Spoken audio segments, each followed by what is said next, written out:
In my previous life, I tried to end my life 9 times just to force my fiancé to break off our engagement so I could be with the man I loved. But after finally breaking free, the man I loved chose my older sister instead. They exiled me to a deserted island and killed me in cold blood. Now that I've been reborn, there's only one person I want to see. The man I once rejected and hurt, my former fiancé, Ferris. With a swirl of emotions, I dialed his number. My heart pounded as I hit the call button. The moment I heard his voice, I froze. "Hi!" A deep male voice came from the other end of the line, his tone as cold as if he'd fallen into an ice cellar, his words carrying an unyielding distance. "What is it?" he asked again when I didn't answer, his attitude still as indifferent as frost. But I clearly sensed a hint of barely concealed worry. My throat was dry and sore, and I bit my lip hard to hold back my tears. "Ferris, I want to see you." A deathly silence fell on the other end, a silence so long it was suffocating, so long that my heart began to ache. I knew this request was too abrupt, and I knew I no longer had the right to be willful, but there was no turning back now. The words spoken could not be taken back. His question was sharp as a needle, even carrying suppressed anger. "What tricks are you trying to pull now?" I choked back tears, barely able to speak, but I stubbornly refused to back down. "I really just wanted to see you. This time, I meant it." In a panic, I hastily hung up the phone, too afraid to hear him refuse me outright,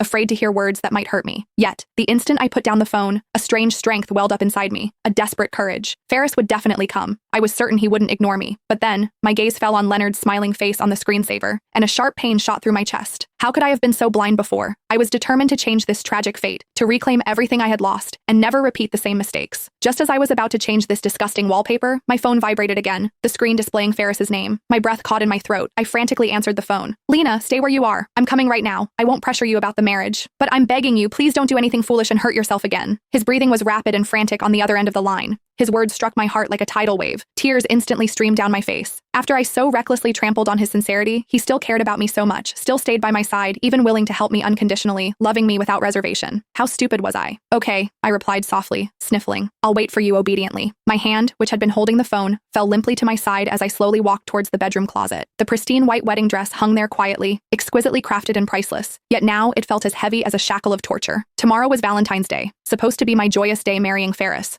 But an unprecedented sense of confusion enveloped me. This was all Claire's carefully orchestrated scheme, manipulating me like a puppet, utterly distorting everything that was once beautiful. This time, I would never let myself be manipulated again. I raised my hand and slapped myself hard across the face. The burning pain on my cheek reminded me that I was still alive. "Lena, oh Lena, you're a hopeless idiot. Don't fall into the same trap again." I stood there, panting heavily, desperately trying to calm myself down. Suddenly, hurried footsteps sounded outside the door, followed by the doorbell ringing abruptly. "Miss Pearson, Mr. Bauer has arrived," a bodyguard announced. I quickly silenced my phone, tossed it onto the sofa, and rushed to the door, my heart pounding. There he was, Ferris, still tall and imposing. He maintained his usual composure, his cold eyes fixed on me. I stopped abruptly. "Haven't you looked enough?" he asked, raising an eyebrow, his tone calm yet undeniably authoritative. He then stepped closer, his eyes narrowing dangerously. "What happened to your face?" His gaze fell on my swollen cheek,